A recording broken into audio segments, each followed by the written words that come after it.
The day I learned my wife had cheated on me was the day I discovered the boy I had spent 5 years calling my son wasn't biologically mine. I wish I could say there was some dramatic warning. There wasn't. No suspicious text message. No secret phone call. No lipstick on a collar. Just my wife's sister sitting across from me after we had gone to visit her and see how she was doing with her new baby.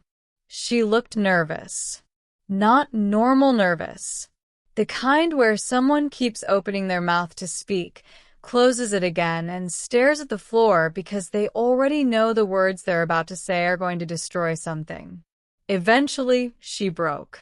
She told me that 6 years earlier, my wife had confessed something to her. My wife had been drunk. She had slept with her best friend. Once. At least, that's what she claimed.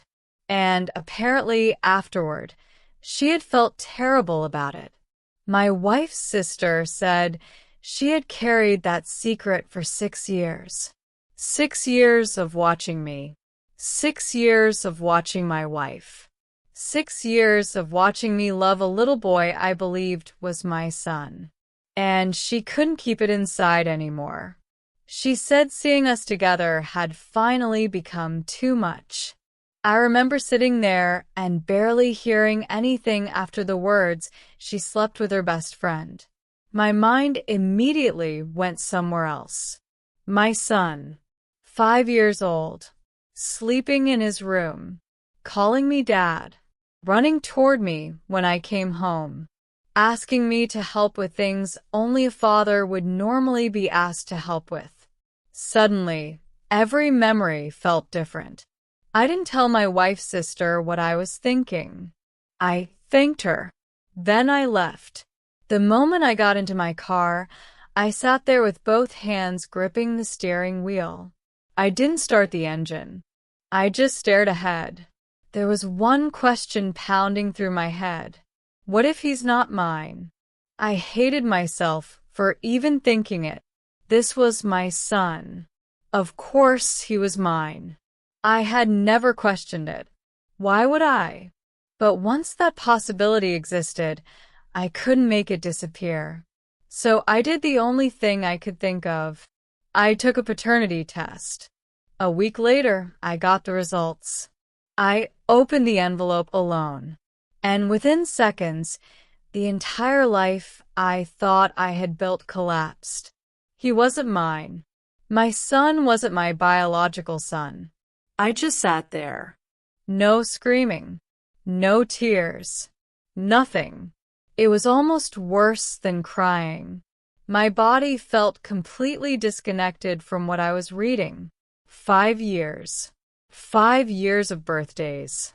5 years of bedtime stories. 5 years of holding him when he was sick. 5 years of being the person he called Dad. And suddenly, according to one piece of paper, I wasn't his father. At least not biologically. I wish I could tell you that I immediately knew what to do. I didn't. Something inside me changed almost instantly. I started looking at him differently. That terrified me. Before, when he walked into a room, I saw my son. After the test, I started seeing a little boy who belonged to someone else. I knew that wasn't his fault. I knew it. But knowing something logically and feeling it emotionally are two completely different things. And I could feel the distance growing. That scared me more than the test itself. Because I didn't want to become someone who looked at an innocent child with resentment. He hadn't betrayed me. He hadn't lied to me.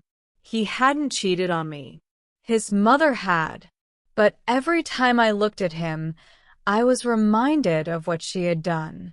And I didn't know how long I could separate the two. That night, I waited until the child was asleep. The house was quiet.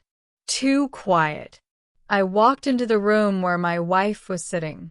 I had the paternity results with me. She looked at me and immediately knew something was wrong. I didn't yell. I didn't throw anything. I simply told her I knew. Her face changed. She asked me who had told me. I looked at her. Then I told her it wasn't her business. She didn't need to know. Although, honestly, I knew she would figure it out. There was only one person who could have told me. Her sister. But at that point, I didn't care. I had a much bigger problem. I wanted a divorce. My wife broke down. She insisted that the affair had happened only once. She swore that nothing like it had ever happened again. She told me she had been faithful to me ever since. She said she regretted it. She said she had been drunk, but that was part of what made me so angry. She kept talking about the alcohol, the circumstances, the mistake, everything except the choice she had made. She had been living with this secret for 6 years. 6 years. She had watched me raise another man's child without telling me the truth. And now she wanted me to believe that a few apologies could somehow repair that. I couldn't. I told her I wanted a divorce. The process began. Then came another fight. She threatened to demand full custody of the child. I was furious. And in that moment, I said something that I would later realize was much harsher than I intended. I told her she could keep the child. I didn't want anything to do with something that wasn't mine. I would keep the dogs. We had 2 dogs. We had adopted them as puppies, and now they were 8 years old. They had been part of our family for years. At that moment, they were the only thing in the house that felt uncomplicated. My wife tried to reason with me. She told me I was his father. She wanted me to continue raising him. She wanted us to somehow become co-parents despite everything that had happened. That's when I lost my temper.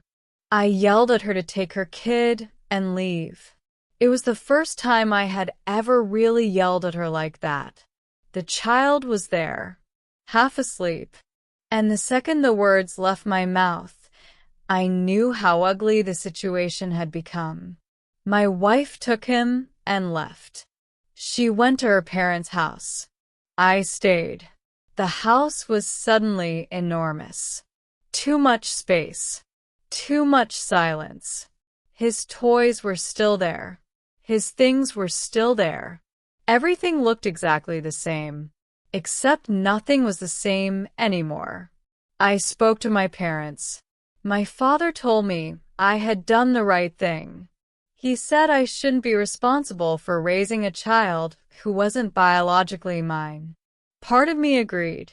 Another part of me didn't know what to believe, because there was something my father couldn't erase with logic. I had loved that boy for 5 years. And now I was grieving a family that was still technically alive. My younger brother eventually convinced me to talk about everything. I was also seeing a therapist 3 times a week. My therapist told me I had already taken the first step. I had removed myself from the situation that was causing me pain. The next step was learning how to live with what remained. But that was easier said than done. Because I didn't just lose a wife. I lost the future I thought I had. I lost the family I thought was mine. And every time I remember my son, I felt 2 emotions fighting inside me. Love and resentment. I hated that those 2 feelings could exist at the same time. I knew the child was innocent. But I also knew I couldn't force myself to feel normal around him. And I was terrified that if I stayed, I would eventually hurt him emotionally without even meaning to. So I stayed away. At least for now. Then my wife's sister explained why she had finally told me. She said she felt guilty. She had watched me for years. She watched me happily raising my son while knowing there was a possibility that he wasn't mine. Then she saw us again after she had her own baby. Something broke inside her. She couldn't carry the secret anymore. I didn't know whether to thank her or hate her, because her confession had destroyed my life. But keeping the secret would have meant I continued living inside a lie. There was no good version of this, only different kinds of pain, and I had to choose which pain I could survive. For the moment, I chose distance. I told myself that I needed to focus on myself. I needed to finish the divorce. I needed to get my life back. I needed to stop looking backward. But I didn't know yet that my wife wasn't finished trying to pull me back into the life I had just escaped. And the next time she came to my house, she wasn't going to ask me for forgiveness. She was going to ask me for something much harder. She was going to ask me to take her son back. About 2 weeks passed after my original post. 3 weeks since everything had happened. The divorce was moving forward, but emotionally, I was nowhere near finished. I was trying to build some kind of routine. Work, therapy, the dogs, sleep when I could. Anything that kept my mind occupied. Then one afternoon there was a knock at the door. I already knew who it was. My wife. I opened the door, but didn't invite her inside. She stood there looking exhausted. For a moment, neither of us spoke. Then she asked if she could come in. I told her no. If she had something to say, she could say it at the door. She started begging me, not for the marriage, not even for forgiveness. She wanted me to take the child back. She said if I wanted to cut her out of my life, she understood. She said she deserved that. But she couldn't raise the child alone. She told me being a single mother would destroy the future she had been building. She had a career. She had ambitions. She was working toward a position she had spent years preparing for. And suddenly everything had changed. She wanted me to help her carry the weight. I listened, and for a few seconds, I almost felt sorry for her. Then I remembered the paternity test. I remembered sitting alone with that piece of paper. I remembered realizing that the person I trusted most had known the truth for 6 years. I told her my therapist had recommended that I cut contact with both of them. I told her to leave before I lost control again. She tried to cry. I could see it happening, but she didn't make a scene. We were standing outside. People could see us. She had always cared deeply about what other people thought. Finally, she asked me for one more thing. Could she see the dogs? I said no. That was difficult. Those dogs had been part of both our lives. But I thought it would be easier if they got used to her absence too. She looked at me. Then she nodded and walked away. 2 days later, the divorce papers arrived. She called me. That was my mistake. I answered. For nearly half an hour, she yelled at me. I barely said anything. Eventually, I told her that the divorce papers included my lawyer's information. If she had questions, she could speak to the lawyer. Then I silenced her number. After that, she stopped coming to the house. She stopped calling. The silence returned. But this time it felt different. I knew the divorce was actually moving forward. I also knew I couldn't spend the rest of my life sitting inside the wreckage. So I contacted an old friend I had met during my master's degree. I asked her if she wanted to go out. We talked. Then we talked again. And eventually something unexpected happened. I started feeling normal around someone again. It wasn't some grand romantic moment. There were no dramatic declarations. I was still damaged, still angry, still trying to understand what had happened. But she knew the situation. She knew about my ex. She knew about the child. She knew I was still dealing with the aftermath. And she didn't pressure me.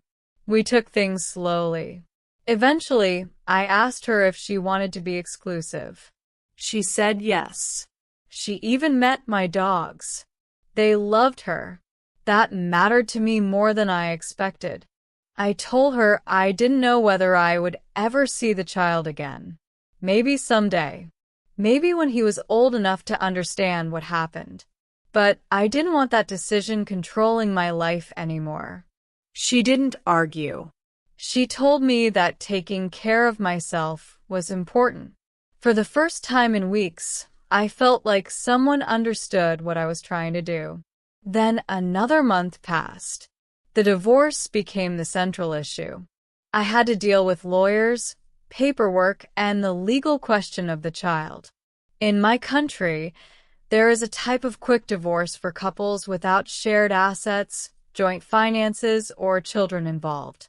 The problem was that, legally, everyone had to deal with the question of the child. So the paternity test became extremely important. The results were clear.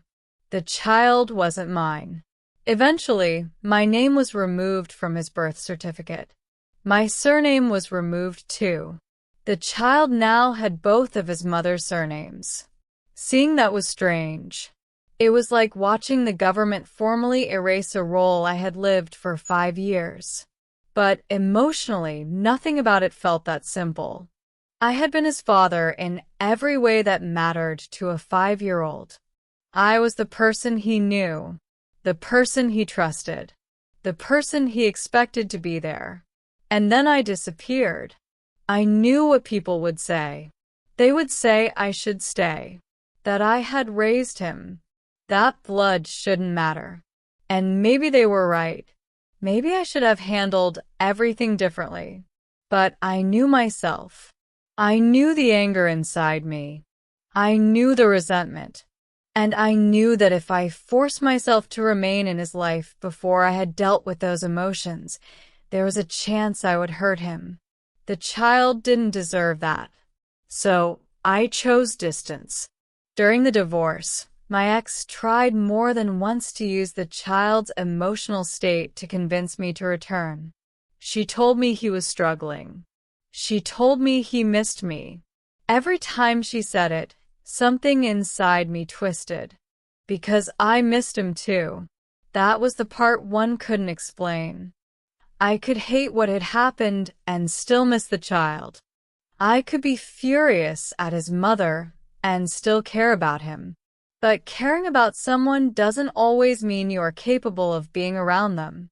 Eventually, I had a conversation with my ex about practical support. I told her I could contribute half the cost of a nanny's salary while she rebuilt her life. She would have to pay the other half. But I made one condition clear. I would not become the person responsible for raising the child. She agreed. That was probably the strangest compromise of the entire divorce. I wasn't his father, but I couldn't completely ignore the fact that I had been one for 5 years. So I helped from a distance. Then, out of curiosity, I asked her about the child's biological father. She told me she had contacted him. Apparently, he had even stayed with her and the child at her parents' house for about 2 weeks. It didn't work. They had nothing in common. He didn't know how to connect with the child. The tension became so bad that she had to step in before the two of them started screaming at each other. Eventually, the biological father left. And suddenly, I understood something that I hadn't wanted to understand. The child was caught in the middle of all of this. He hadn't chosen any of it. He hadn't asked to be born into a lie. He hadn't asked to lose the man he believed was his father. And now his biological father couldn't simply walk into his life and replace 5 years of memories. That realization hurt. A lot. But it didn't change my decision. Not yet. I told myself maybe someday I would speak to him. Maybe when he was older. Maybe when he could understand why I disappeared. Maybe when he could make his own decision about whether he wanted me in his life. And if he hated me, I'd understand. I wouldn't force him to forgive me. I wouldn't force a relationship on him. Then came the final divorce meeting. My ex was there. My lawyer was there. My current partner was there too. My ex looked at her. Then she looked at me. She was angry that I had moved on so quickly. She told me she hated me. She was especially angry that I had brought someone new into my life. My current partner stayed calm. I could feel the tension rising. I had to step between them before the conversation turned into something worse. My ex eventually signed the papers. She thanked me for helping with the nanny, but she also accused me of looking down on her. She said I looked at her with pity. That somehow hurt her pride more than anything else. She had always been proud of everything she had achieved. She believed she had built her life through her own effort. And now she was standing across from me with everything falling apart. Maybe she hated me because I was the person who reminded her of what she had lost. Maybe she hated me because I had survived. I didn't know. And honestly, I didn't want to know anymore. The papers were signed. The marriage was over. Legally, I was finally free. But freedom didn't feel like happiness. Not yet. It felt like standing in an empty room after everyone had left. I had my house, my dogs, my career, my new relationship. But there's still one question I couldn't silence. What happens to the little boy who used to call me Dad? I didn't have an answer. And maybe I wasn't supposed to have one yet. Once the divorce was finalized, I expected to feel relieved. Instead, I felt exhausted. Not physically. Emotionally. It was like I had spent weeks holding my breath and had finally exhaled. The marriage was over. My name was removed from the child's birth certificate. The legal connection was gone. There were no shared finances tying us together. No house we had bought together. No complicated assets to divide. Just a marriage that had ended because the foundation beneath it had been a lie. For a while, I thought that would be enough. It wasn't. The hardest part was accepting that there wasn't going to be a clean ending. There was no moment when I could wake up and suddenly feel nothing. I still thought about the child. Sometimes unexpectedly. I'd see a toy in a store. I'd hear a kid laughing. I'd pass a father and son walking together. And something inside me would tighten. I'd remember him. Not the paternity test. Not the affair. Him. The little boy who used to run toward me. The boy who didn't know anything about DNA. The boy who believed I was his father because that's what I had been. And then the anger would return. Not at him. At everything. At my wife for keeping the secret. At myself for not knowing. At the circumstances that had turned 5 years of family life into something I couldn't understand anymore. People might think the easiest thing would have been to simply stay. Keep seeing the child. Keep being his father. Pretend nothing had changed. But something had changed. I couldn't undo what I knew. Every visit would remind me. Every conversation with my ex would remind me. Every time I looked at the child, part of me would remember that another man was his biological father. And I didn't want my resentment to become part of his childhood. That was why I stayed away. Not because he was worthless. Not because I stopped caring. But because I knew I wasn't emotionally safe for him at that point. Maybe that sounds cold. Maybe it is. But I would rather be absent than present and bitter. So I tried to rebuild. My current partner helped more than she probably realized. She never tried to become part of the drama. She didn't tell me what I should feel. She didn't tell me to forget the child. She didn't tell me to forgive my ex. She simply stayed beside me. More than once, I told her she didn't have to come to meetings. I told her these were my problems. She disagreed. She said if something was hurting me, then she cared about it too. That simple sentence meant more to me than she probably understood. Because after spending months feeling like everything I had known was collapsing, having someone voluntarily stand beside me felt almost unfamiliar. I wasn't ready to marry her. I told her that. Maybe not this year. Maybe not next year. I didn't want to rush into another life just because I wanted to escape the previous one. She understood. That mattered. The financial arrangement with my ex also eventually settled. I agreed to pay half the cost of a nanny for 1 year. It wasn't my legal responsibility. I knew that. She knew that. But I wanted to help the child without stepping back into the role I wasn't ready to resume. It was my way of drawing a boundary. I would help from a distance.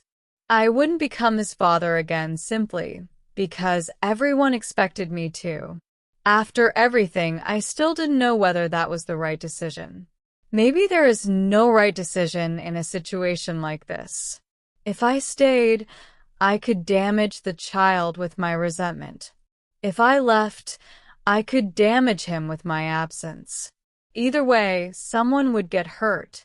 That's the cruelest part. There was no version where everyone walked away happy. My ex eventually accepted the arrangement. She had to rebuild her own life. She was a hardworking person. She had a career. She had goals. Being a single mother had changed everything for her. And although I was still angry with her, I stopped wishing for her life to fall apart. I didn't forgive her. Not completely. But I didn't need to spend every day hating her either. Hatred takes energy.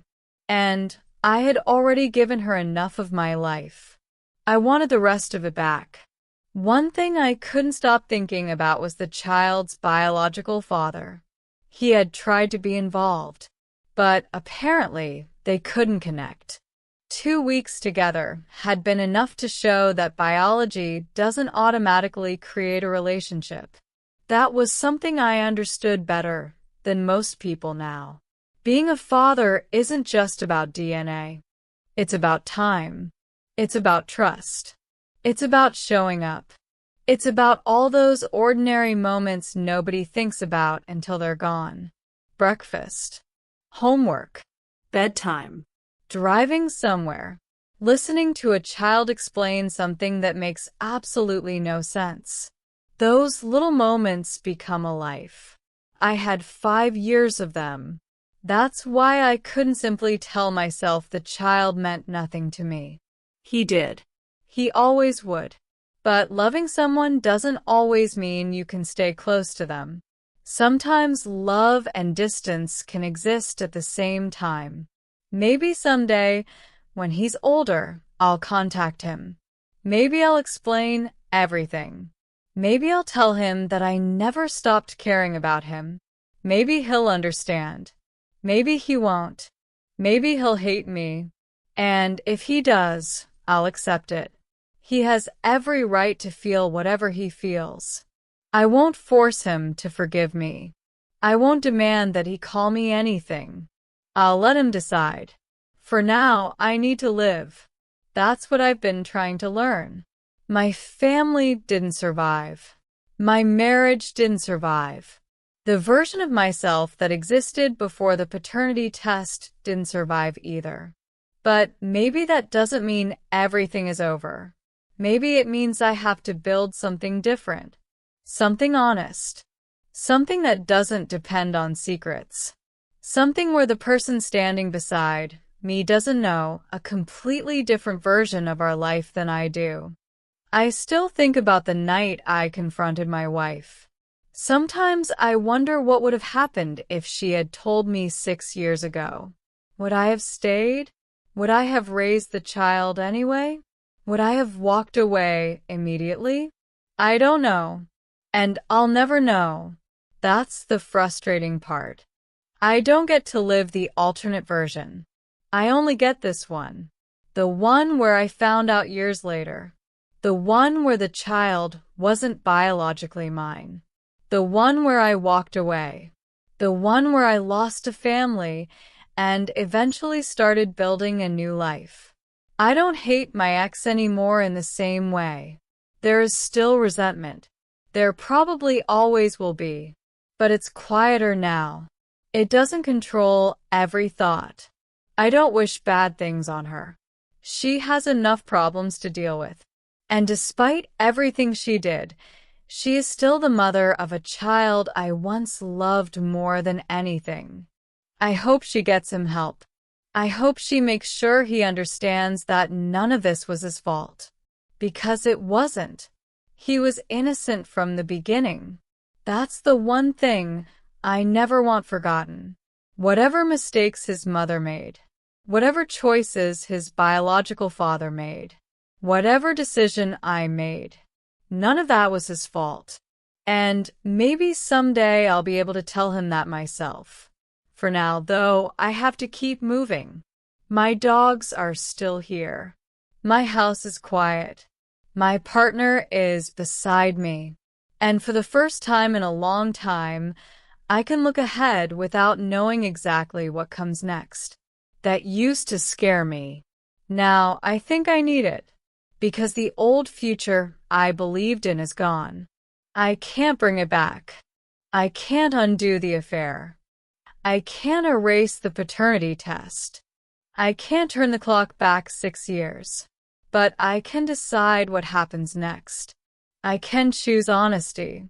I can choose boundaries. I can choose to heal before I make another permanent decision. And maybe that's what moving forward actually means. Not pretending the past never happened. Not pretending it didn't hurt. Not pretending I don't still miss the little boy who once called me dad. It means carrying all of that without allowing it to destroy whatever life comes next.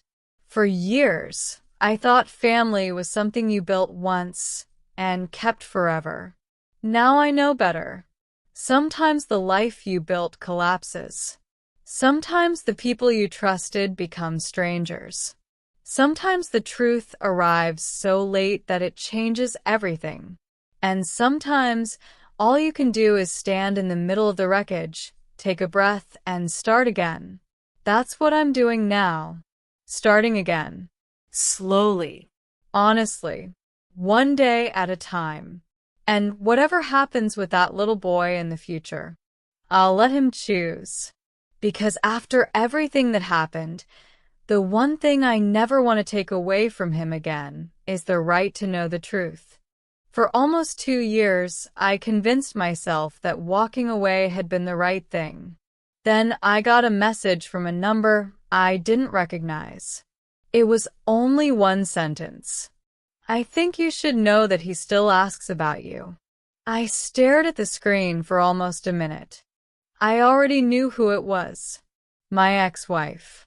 I hadn't spoken to her directly in months. The divorce was finished. The nanny arrangement had ended.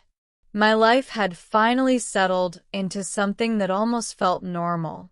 My partner and I had our routine. The dogs were older, slower, and somehow even more spoiled. Work was busy. Therapy had become less frequent. And most importantly, I wasn't waking up every morning thinking about the paternity test. The wound wasn't gone, but it had stopped bleeding. Then that message appeared. I didn't answer immediately. I put my phone down, walked into the kitchen, made coffee, came back. The message was still there. I opened it again. He still asks about you. My stomach tightened. I typed a response. deleted it, typed another, deleted that too. Finally, I wrote, "What exactly does he ask?" The reply came almost instantly. She said, "He wanted to know why I disappeared. He wanted to know if I was angry with him. He wanted to know whether I still loved him." That last question hit harder than I expected. I put the phone down again. For 2 years, I had convinced myself that distance was protecting him. Now I wondered if distance had simply created another kind of wound. I didn't sleep much that night. My partner noticed. She didn't ask me what was wrong. She already knew. Eventually, I showed her the message. She read it quietly. Then she looked at me. "You don't have to decide tonight." That was exactly what I needed to hear. Because suddenly, everyone had an opinion. My ex wanted me to come back into the child's life. My family thought I should stay away. My therapist reminded me that I couldn't make an emotional decision simply because I felt guilty. And I was stuck somewhere in the middle. Because guilt wasn't the only thing I felt. I missed him. That was the truth I'd been avoiding. I missed the little things. The way he used to mispronounce certain words. The way he would get excited about something completely ordinary. The way he'd crawl onto the couch beside me without asking. The way he used to call for me whenever he couldn't find something. Those memories hadn't disappeared. I'd just buried them. Then my ex sent another message. She said he had recently found an old photograph. It was from one of his birthdays. I was standing beside him. His arms were around my neck. He was smiling. Apparently, he'd stared at the picture for a long time. Then, he asked her something that broke whatever emotional wall I'd spent 2 years building. "Why doesn't Dad come anymore?" My ex didn't know what to say. Neither did I. That night, I went through the old photos myself. I hadn't looked at them in years. There were hundreds. Some were ridiculous. Some were blurry. Some were completely ordinary. But suddenly every picture felt like evidence of a life that had actually happened. The paternity test hadn't erased those years. It had only changed what they meant. And for the first time, I realized something. I had spent 2 years believing I had to choose between being his father and protecting myself. Maybe that wasn't the only choice. Maybe there was a third option. I could be someone who cared about him without pretending nothing had happened. I could have boundaries. I could refuse contact with my ex outside necessary conversations. I could see him without becoming part of their household again. I could tell him the truth when he was old enough to understand it. But before any of that, I had to know what he wanted. So I asked my ex one question. "Does he actually want to see me?" She said yes. No hesitation. Yes. I read that answer several times. Then I called my therapist. We talked for almost an hour. She didn't tell me what to do. Instead, she asked me what I was afraid would happen. I thought about it. I was afraid I'd see him and immediately become overwhelmed. I was afraid he'd run toward me. I was afraid he wouldn't. I was afraid I'd look at him and feel anger. I was afraid I'd look at him and feel love. I was afraid both would happen at the same time. My therapist asked me another question. "What would you want him to remember about you?" That one stayed with me. Not what I wanted him to think about my ex. Not what I wanted him to think about the affair. Not what I wanted him to think about the paternity test. What did I want him to remember? The answer came quickly. I wanted him to know that he had never done anything wrong. So I agreed to meet him. But not at my house. Not at my ex's house. Somewhere neutral. A quiet park. My partner offered to come with me. I told her no. This was something I needed to do alone. The day came faster than I expected. I arrived early. Too early. I sat on a bench and watched people walking past. Families. Parents. Children riding bicycles. Every few minutes I checked the time. Then I saw them. My ex was walking toward me, and beside her was the little boy. Except he wasn't so little anymore. He had grown. He looked different. Taller. Older. But I recognized him instantly. He stopped when he saw me. For a few seconds, neither of us moved. Then he said something I wasn't prepared for. Dad. My chest tightened.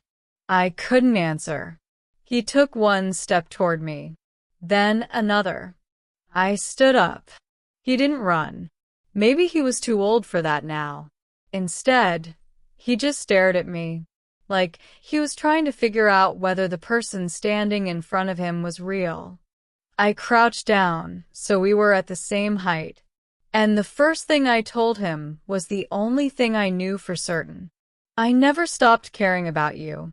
His eyes filled with tears. He asked me why I left. I looked at my ex. She stayed silent. This wasn't her conversation. It was his.